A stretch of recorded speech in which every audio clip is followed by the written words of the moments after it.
This is a slanted trouser pocket sample.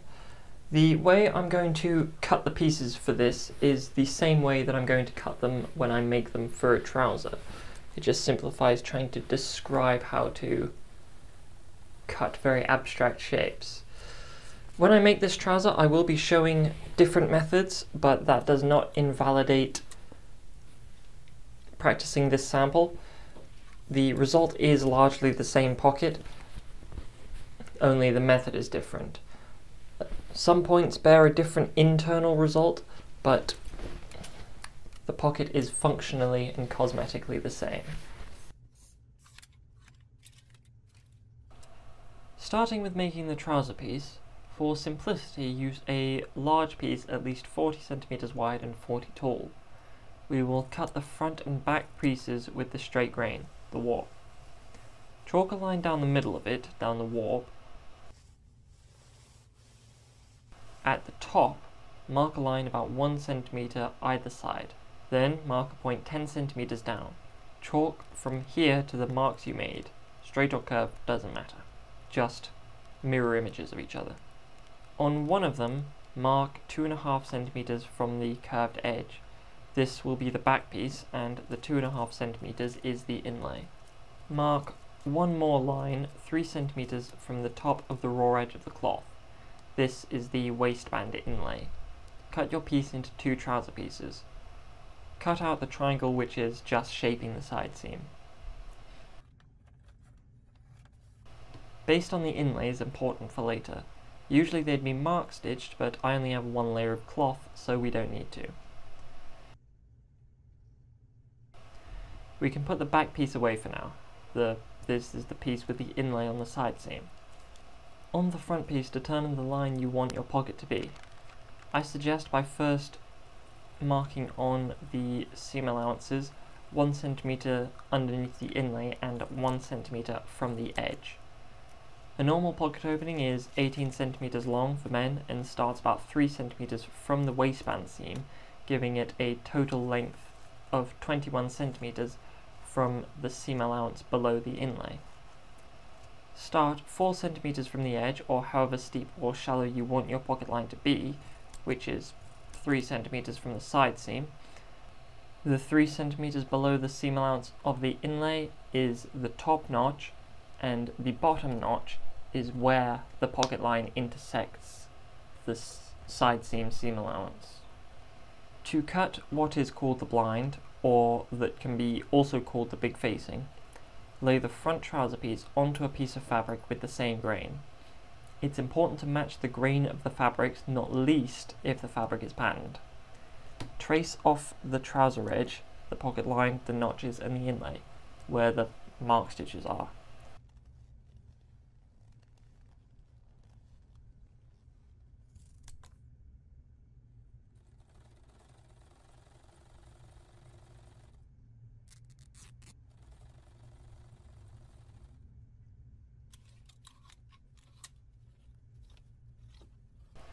Mark a horizontal line 3 cm below the bottom notch and 5 cm behind the pocket line. These are general measurements. You'll see in trouser construction that I would usually measure much more behind the pocket line. Cut it out around the trouser edge and the 3 cm line. This is practically the cutout of a trouser.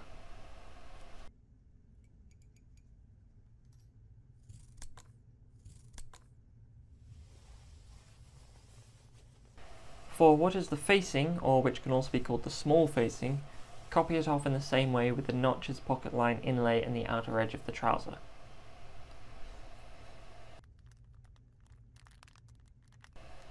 Similar to before, mark a line 4 cm behind the pocket line and 2 cm below the bottom notch.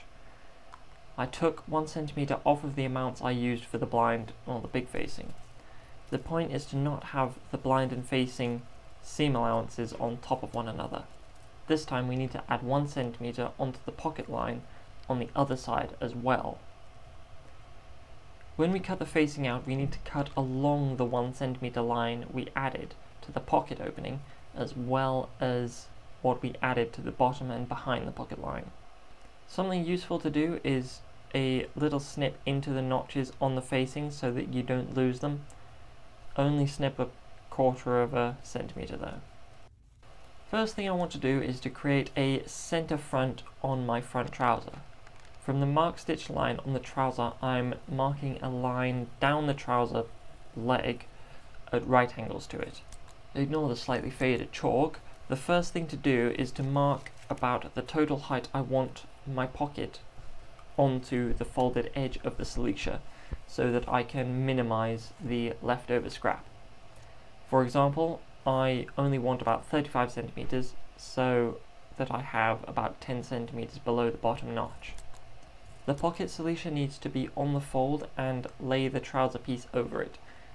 To draw off the pocket, the bag at the bottom of the fold kicks out an inch beyond the center front, while the top is usually on the center line. For the third time, trace off the trouser pocket line notches, inlay, and trouser edge. Mark 3.5 centimeters below the bottom notch, from which you can draw your desired pocket shape. 3.5 is 1/2 centimeter lower than the blind, so that it's close, but I won't catch the blind in the French seam. We can draw on the shape of the pocket bag from that point where it meets where we traced the side seam. From that point too, chalk a 3 centimeter inlay from the trouser edge line. Up to the top, mark out horizontally from the notch across the inlay. Chalk a 1 centimeter line beyond the pocket line, like on the facing. Cut it out, first around the inlays and the pocket bag and everything.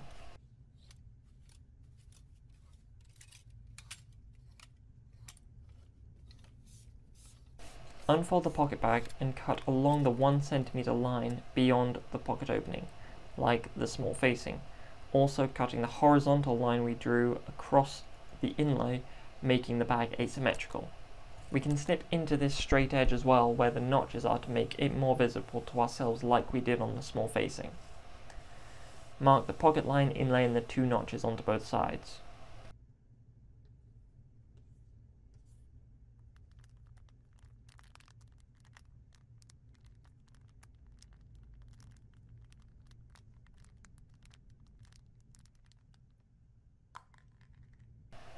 The last thing we need to do is to prepare the trouser piece.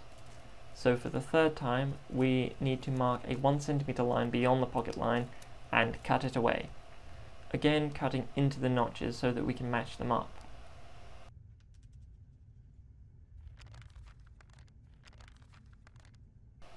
With our pieces out, I need to figure out how to put them together correctly.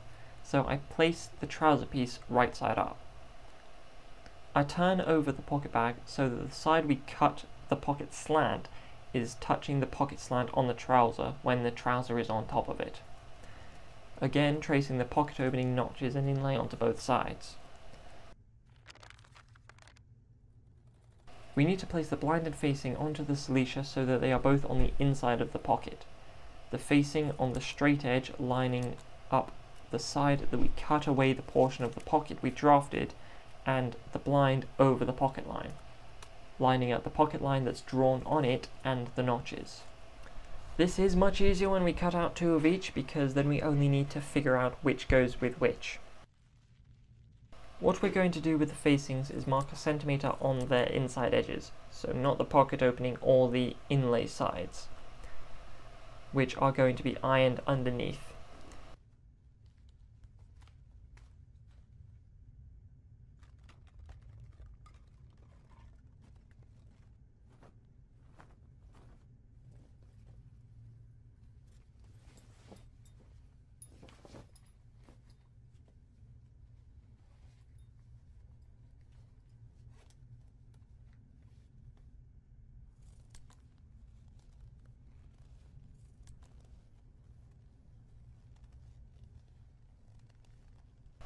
The blind goes on the trouser edge side 3 centimeters from the edge because of the inlay. We can use the pocket line and the notches to line it up properly again. The facing goes on the straight edge, lining up the notches as well. Regardless of how we want to fix them in place, we should baste them down along the folded seams.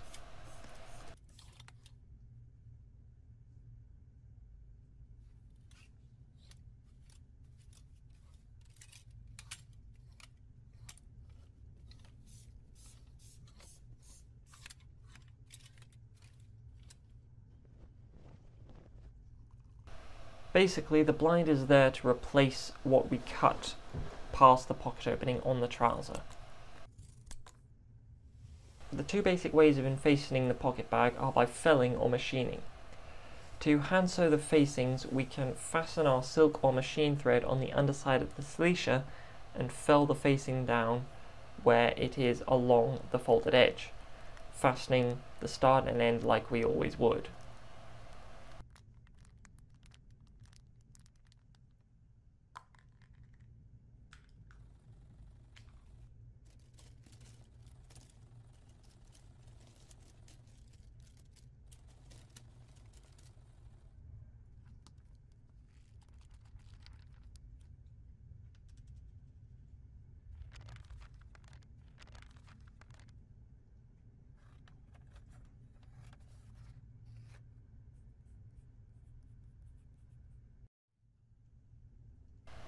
To machine the facings, we can simply edge stitch the folded edges in the same basic place that we felled, back tacking to the raw edges.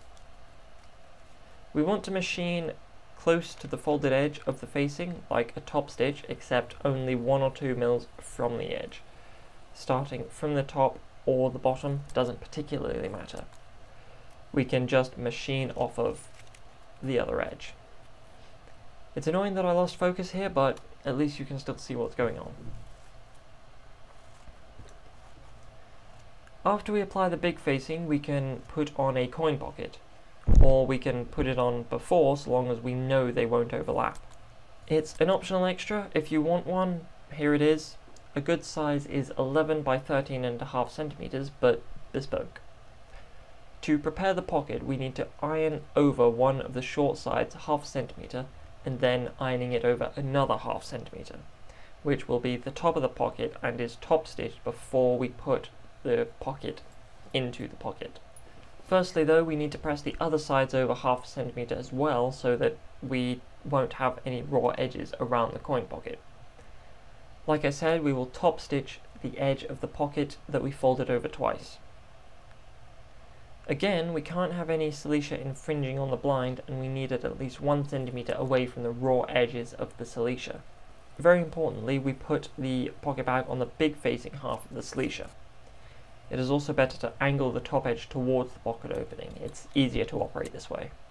We can hold it down with pins or basting, and we'll machine it.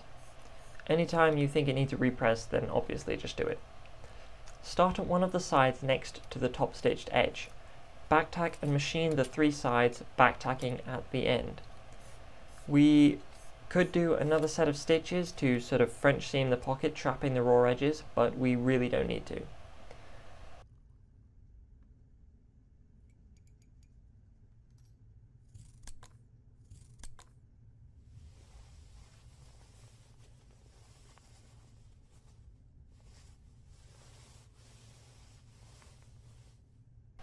Trim off the threads and press it, and then we don't even need to think about it again. At all. Ever. Moving on. Now it comes to French seaming the pocket closed. It starts inside out because that's how French seams work. It needs to be folded the wrong way around. The bottom shape of the pocket should still line up along the bottom and the 3 centimeters of inlay we gave it. I always, or usually, use a few pins to hold it there. Machine around the bottom of the pocket bag with a ½ centimeter seam allowance. Ideally you're not going to sew over the facing because you're seriously doubling up fabric there. Backtack on the fold, but we don't need to on the inlay portion.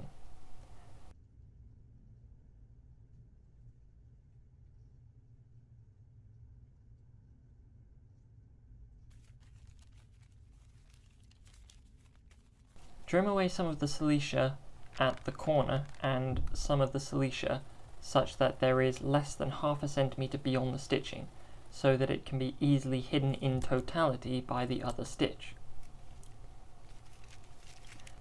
Flip it inside out and force the stitches to the edge, ironing it down. As always, making sure the stitching is pulled right to the edge and the seam isn't folding to one side or the other.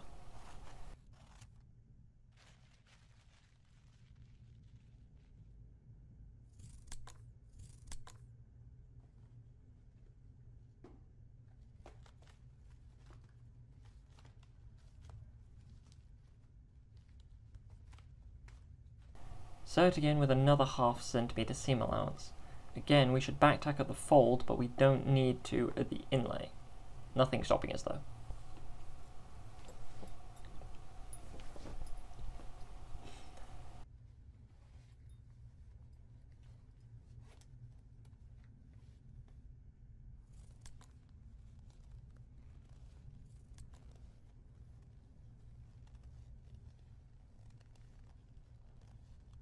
Flip the pocket inside out again. We need to place the straight edge of the facing onto the right side of the straight edge of the trousers pocket opening. I have the notches snipped and clearly marked on both, and we need to line those up as well.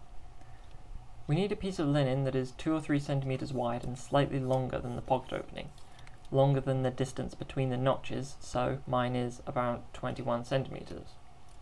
Place the linen so that it is on the pocket bag and goes above and below the notches, lining up the long edge to the edge of the seams, basting all pieces together. We want the base to be out of the way of the machining, so 1 centimeter from the raw edge.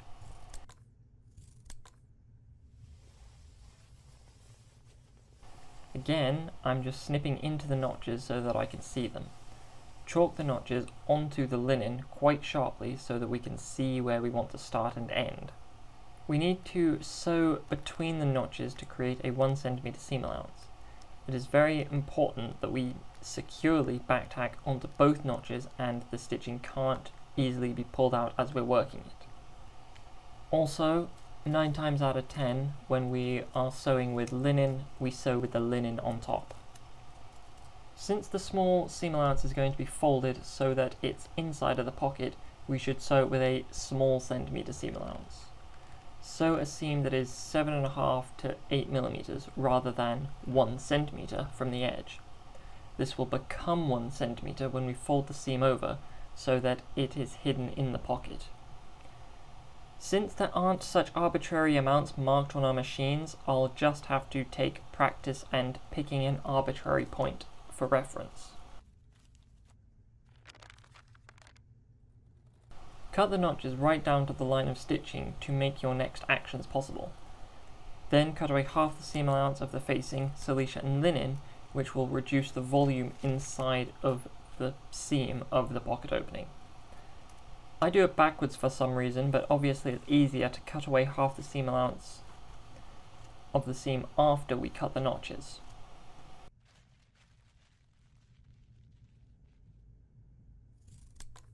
Spread the pocket and the trouser as though we were going to press it open, but press the seam allowances all towards the pocket bag. This allows us to roll the seam towards the inside of the pocket opening. Fold the pocket bag into the trouser, such as it is, and pull the seams above and below the notches. Given what we've done in preparation for this seam, the seam should automatically almost sit behind the trouser piece. We don't want to see the seam between the trouser and the facing. On top of that though, we only need the seam to be about 1 millimeter behind the fold of the trouser pocket opening, otherwise it's too far. We should flip the pocket right side out at this time to lay the trouser and the pocket flat together. With the trouser bleeding slightly to the facing side, we can press it down to give a crease to hold it slightly, but I don't want to baste the seam yet. To fix the top of the front trouser to the blind, I want to cut away 1 centimeter of the facing and silecia down to the notch. I just want to cut it away in line with the pocket opening, where the trouser piece is folded. Fold our front trouser cloth away from the notch under itself to create a linear line up to the top of the trouser. Iron it there to create a distinct followable crease. Lay everything flat together.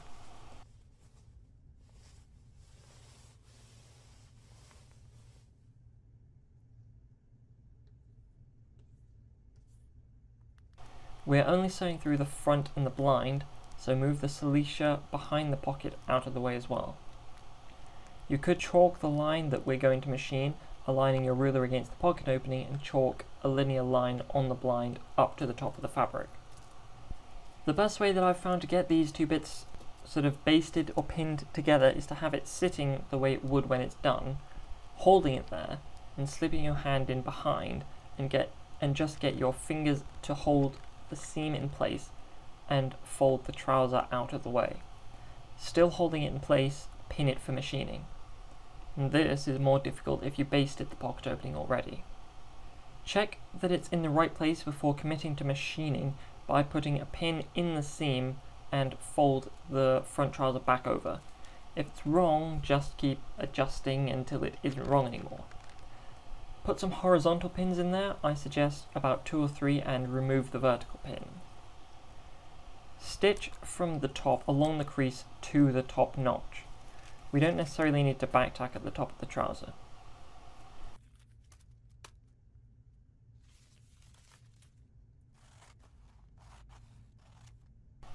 If we did our small centimetre seam correctly, then our stitch should sit 1 or 2 millimeters from the original stitch towards the raw edge. We need to change directions to sew a box. We are sewing away from the front trouser. We can sew a couple of centimeters to about the entire width of the small facing before changing again and sewing upwards parallel to the first line. It went out of focus again, but this was one of the better possible times, since you know and can see that I was level with the notch and the original stitch and just made an arbitrary stitch to the facing. After this video, I really should have fired my director of photography, who's also my camera operator, but he had me by the balls since he's also my writer, voice actor and editor. Check that the pocket looks correct on the outside. If the stitching is wrong, you can often try stitching it again without having to remove the first line. And if you machined behind where you meant to, you won't have to remove it at all. Before moving on, I'm basting the pocket opening and I'm sewing it down to the blind. I'll put my ruler between the back pocket bag because I don't want to sew through it. I'm happy with the seam between the facing and the trouser, so I'm sewing it down as is, only sewing about between the 2 notches, no higher than the top notch. In order to sew the blind's seam to the front, we need to make a small cut in it so that we can move the Silecia out of the way. You're cutting the blind at the notch. There may be a little of the other side of Silecia that will be cut with it. We cut down the side seam to the notch and cut to the trouser piece, only cutting through the big facing. It should be a 1 centimeter cut into the blind. You can now fold the pocket Silecia away from the front trouser and the big facing. You only need to fold it back enough to give yourself a 1 centimeter seam allowance for the raw edge of the blind and the trouser piece. To keep those two together so that we can sew the back trouser on, we're going to make a strong line of stitching between them. We could place a pin level with the notch to help hold them together for the machine. Hold the front trouser and the blind next to one another as you put it through the machine. Stitch about halfway over the seam allowance, about 5 mm from the raw edges. So long as you sew it and there isn't a gap and the two aren't overlapping, back tack over them a few times to make sure they are securely joined together.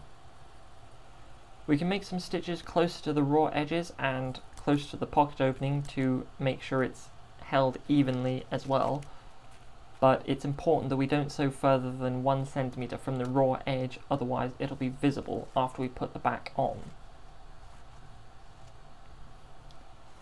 We need the back trouser piece now. Line up the seam allowances of the front trouser and blind against the seam allowance of the back trouser, right side to right side, or correct side or outsides together. Don't forget about the inlay. You marked on the edge of the seam allowance with chalk and a basting stitch. The inlay is going to stick out while you're aligning your seams, and we sew basically just a straight seam. We need to move the back piece of the pocket out of the way, which is why it's important that we didn't sew through it when we sewed the box. It's also important that the marks and basting we made representing the waistline are in line with each other. Sew the two with a 1 centimeter seam allowance with the front piece on top. Depending on your type of machine, whether it can show you 1 cm seam allowance from the top on both sides, and whether you're making a left or right pocket, you might start from the top or the bottom of the trouser pieces. And there's really no need to back tack at the top or the bottom.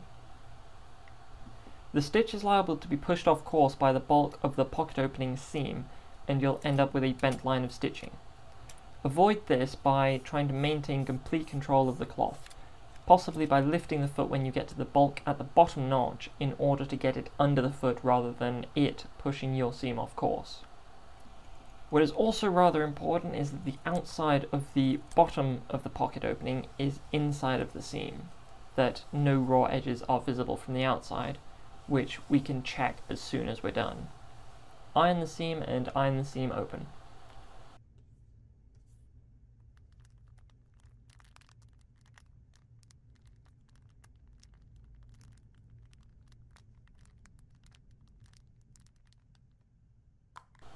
Iron the inlay to the back and the seam allowance to the front, of course, but the seam allowance is split at the bottom of the pocket, so we'd like to cut the small stitching holding the blind and facing together in order to get them both to lay flat on either side of the Silecia.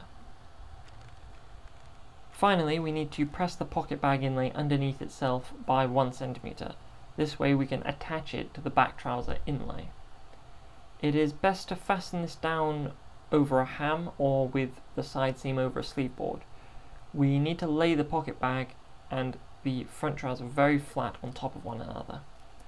We need them to be flat so that they won't be pulling on one another or bunching up. We need to baste the folded edge of the seam allowance to the back trouser inlay and the back trouser inlay only. Like I said, it's important that the front trouser and the bag are sitting flat together, and you have to make sure that you don't pull or push the Silecia from where it wants to sit as you baste it to the inlay.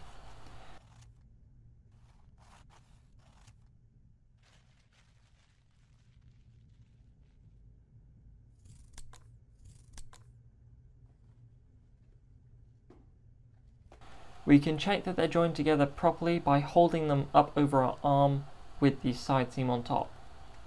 If the inlay is being pulled upwards, then the Silecia is too tight. If it's flat, we can place the front trouser flat and run our hand from the basting to the folded edge of the pocket.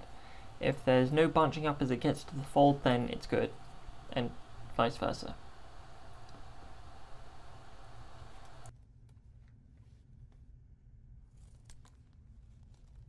Two pieces of finishing to do. First, bar tacking and prick stitching the pocket opening. With our finishing silk, or machine thread if you want to for now, start at either the top or the bottom notch. Fasten the thread somewhere discreetly so that we can do a bar tack. Make the bar and curl the threads over between the front trouser and the blind at the top of the pocket opening, and or between the front trouser and the back trouser at the bottom of the pocket opening over the side seam.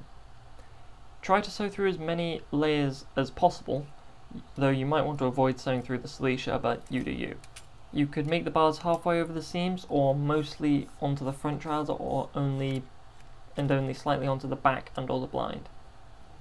You might want to reference my hand stitches video and silk thread video for some of this.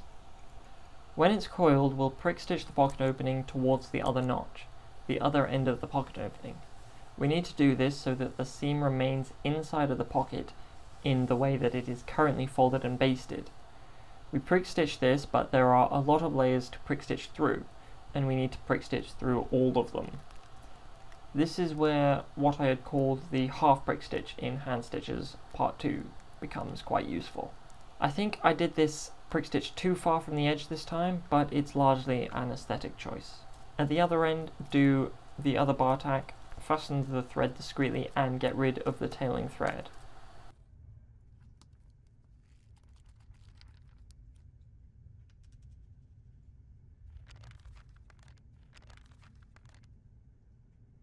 The second set of finishing is felling the Silecia to the back trouser inlay. The order doesn't matter though. At the bottom of the Silecia inlay, fasten your thread out of the way somewhere, out of mind. We'll fell up the Silecia along the basting. Since we basted it, we don't really need to think about where we're stitching, just so that we're only stitching the Silecia to the inlay. We can stitch all the way up and fasten the thread. We can remove all of the basting now because everything is now being held permanently, and that is our slanted pocket sample.